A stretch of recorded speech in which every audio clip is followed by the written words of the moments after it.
मैं 1 महीने से रोज 50 रुपए की दवाई ले रहा हूँ, पर कोई फायदा नहीं हुआ। कोई बात नहीं भाई साहब, कोई बात नहीं। कल से मैं तुम्हें 40 रुपए की दवाई दूंगा, 10 रुपए का फायदा होगा। ठीक है, पर डॉक्टर साहब एक बात बताओ, मेरे को तो खांसी थी, फिर आपने मोशन लगने वाली दवाई क्यों दे दी?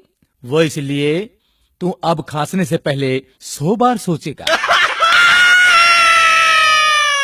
ठीक है डॉक्टर साहब, मेरे इस मोटे पेट का कुछ करो। इसका तो सिर्फ एक ही इलाज है। वो क्या डॉक्टर साहब? तुम रोज सुबह 2 ही रोटियां खाया करो। ठीक है, पर एक बात बता दो डॉक्टर साहब, ये 2 रोटियां खाने से पहले खानी है या खाना खाने के बाद में? ओहो, चल रोटियों को छोड़ो। स्वास्थ्य के लिए आप रोज एक्सरसाइज किया करो। डॉक्टर साहब, मैं रोज फुटबॉल खेलता हूँ, क्रिकेट और टेनिस भी खेलता हूँ। अच्छा ये बताओ, तुम रोज कितनी देर खेलते हो? जब तक मोबाइल की बैटरी खत्म नहीं हो जाती।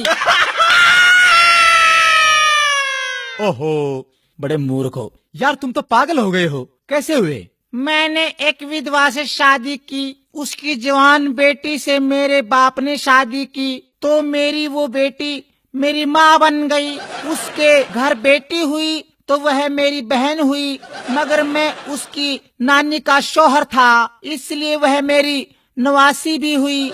इसी तरह मेरा बेटा अपनी दादी का भाई बन गया, और मैं अपने बेटे का भांजा, और मेरा बाप मेरा दामाद बन गया, और मेरा बेटा अपने दादा का साला बन गया।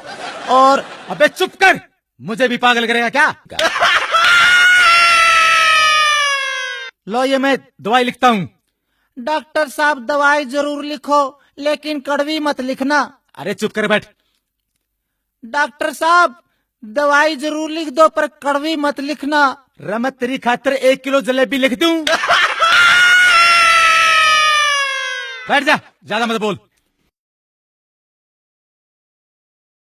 डॉक्टर साहब पर्चे पर ऐसा क्या लिखते हो जो सिर्फ मेडिकल स्टोर वाले ही समझ पाते हैं?